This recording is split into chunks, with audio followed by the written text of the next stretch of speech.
Good morning students and welcome back to your chemistry lecture. Today also we will see chapter number 4, that is structure of atoms. And in this chapter we are learning different types of models of atom or different types of structure of atoms given by related scientists. And in our last lecture we have learned in detail about the Rutherford's atomic model. Before that we have learned Thomson's structure of atom. Then in our last lecture we have learned Rutherford's atomic model or Rutherford's atomic structure. And in that structure we can see here it is a Rutherford's atomic structure. Here nucleus is present at the center of atom and the whole positive charge is accumulated at the center of atom inside the nucleus. Means this nucleus is positively charged, and the electrons which are present as the subparticles of atom also, they are revolving around that nucleus. Yes, and they are revolving along the orbit as like planets are revolving in our planetary system. Yes, so these electrons are revolving around the nucleus, but while they are revolving around the nucleus, Rutherford postulated that they emit energy or they radiate energy while they are revolving around the nucleus. So this statement was considered as a disadvantage or the limitation of Rutherford's theory.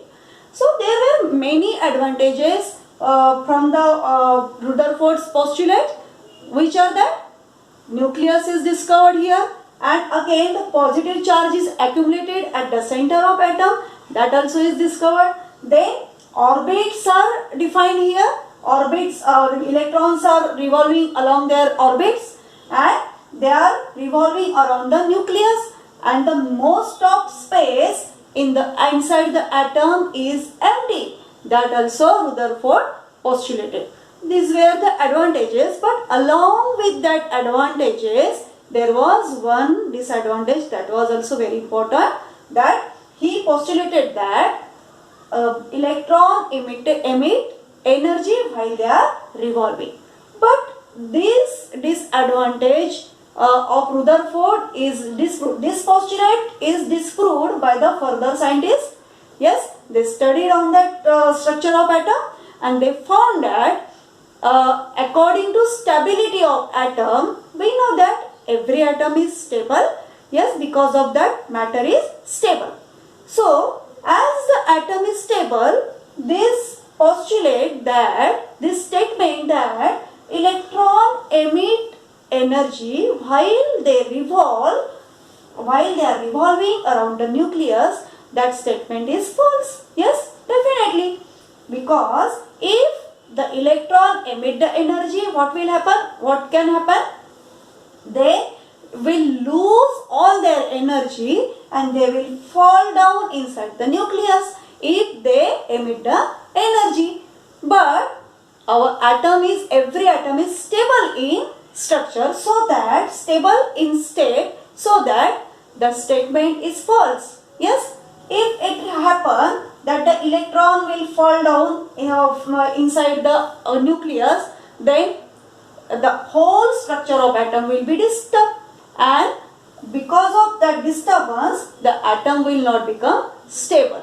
But actual situation is very contradictory. What is the contradiction here? Atom is stable in structure. So that the Rutherford's theory is considered as very important theory, but still it is having one disadvantage, and to overcome of this disadvantage, Neil-Bohr's model of atom is very important. And what the Neil-Bohr's atomic model, it is given here as this. So we will discuss in this lecture Neil-Bohr's model of atom, and this atomic model is given by Niels Bohr around the 1922. Okay, so here Neil Bohr is described that here nucleus is present at the center of atom and it is positively charged. This is nucleus as like this, and these are the discrete energy levels that he found inside the atom. These are the discrete energy levels, and along these discrete energy level the electrons are revolving inside the atom. Means here electrons are present which are revolving around the nucleus. Here electrons are present. Here. Yes. Like that they can be here. So this filling of electron is not at random. There is one particular rule to fill up that electrons, to fill up that orbits by electrons by the number of electrons. Means यहाँ पर हर एक orbit में कितने electrons होने चाहिए, ये भी उसके लिए भी एक फिक्स रूल नेल बोहर ने दिया है जो कि बहुत ज़्यादा इम्पोर्टेंट है.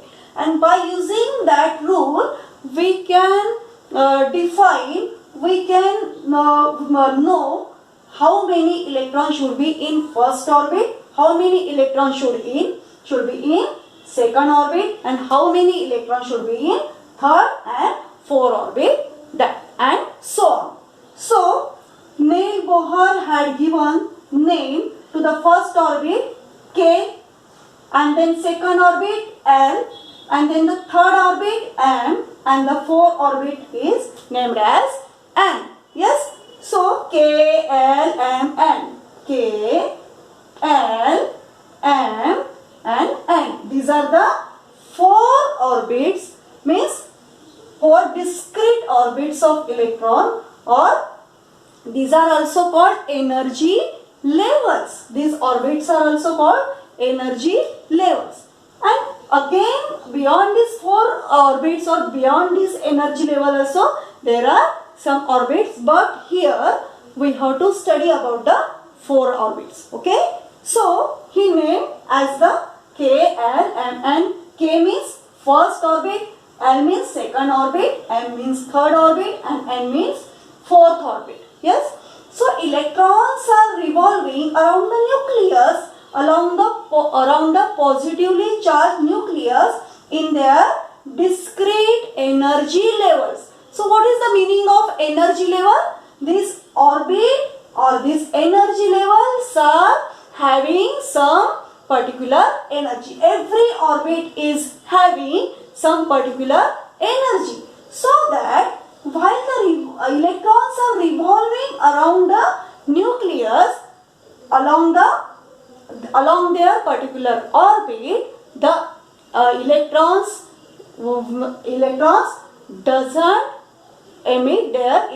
don't emit their energy. Yes, the electron don't emit their energy because they are revolving along the discrete energy level. Energy level, that word is very important, because as these are energy level, means that energy levels are consist of some energy. Yes, some particular energy. Due to this, the electrons are not emit their energy. Okay.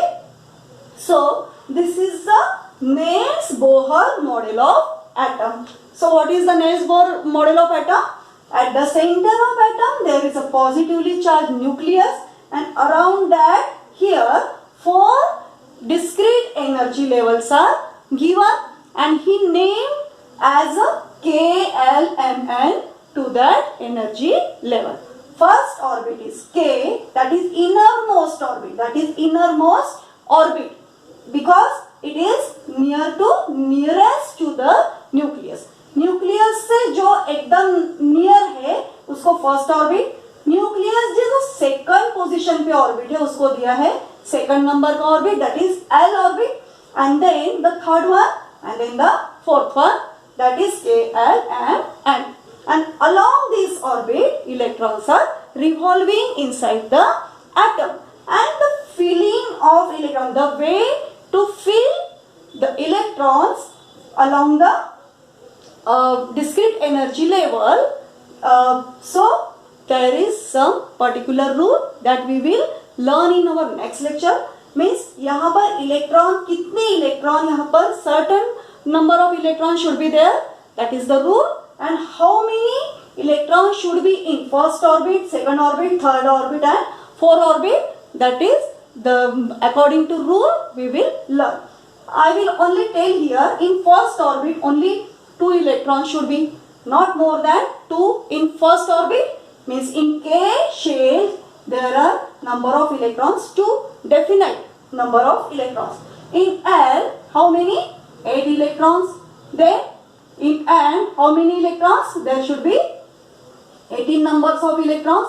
And here again in L how many electrons? According to twice n square, this formula is twice n square, and n means the number of orbit.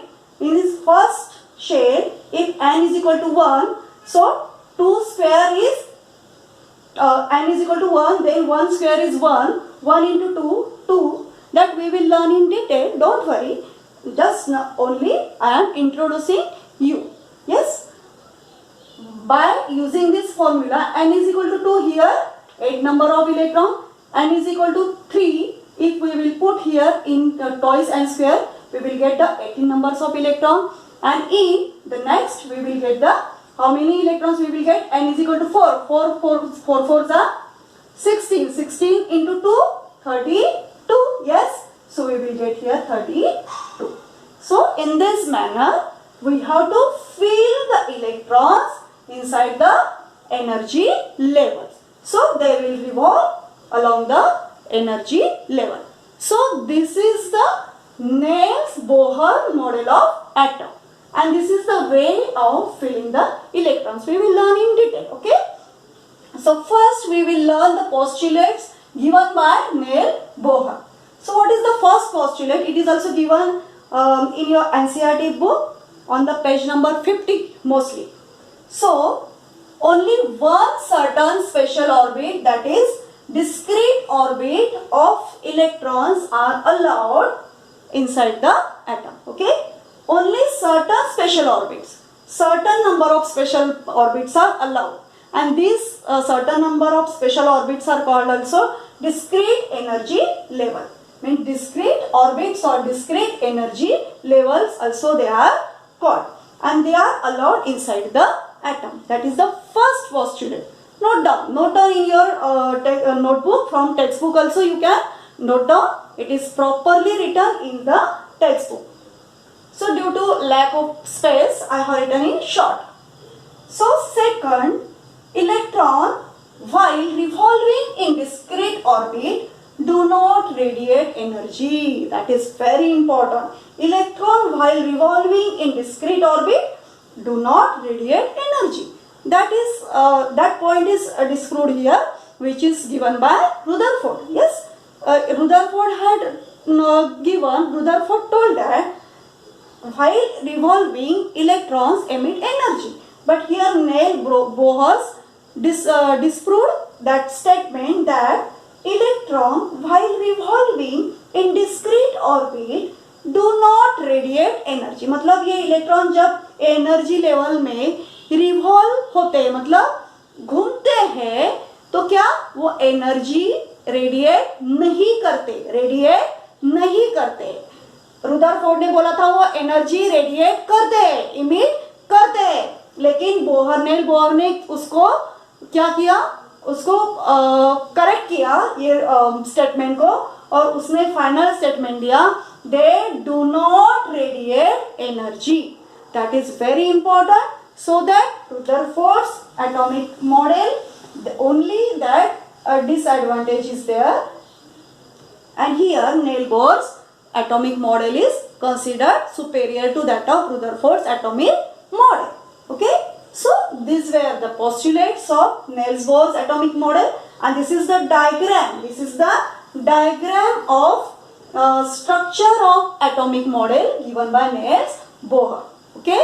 So you have to draw this atomic model given by Niels-Bohr, and also you have to write or learn very well these two postulates which are given by Niels Bohr. Okay, so note down all the things in your notebook and prepare well again and read this topic from your textbook. In our next lecture we will learn how we can fill the electrons, the certain number of electrons in certain energy level. मतलब certain energy level में certain number of electrons कैसे fill कर सकते हैं by the twice and square formula, ये हम देखने वाले. Okay, we will learn this. Okay, thank you.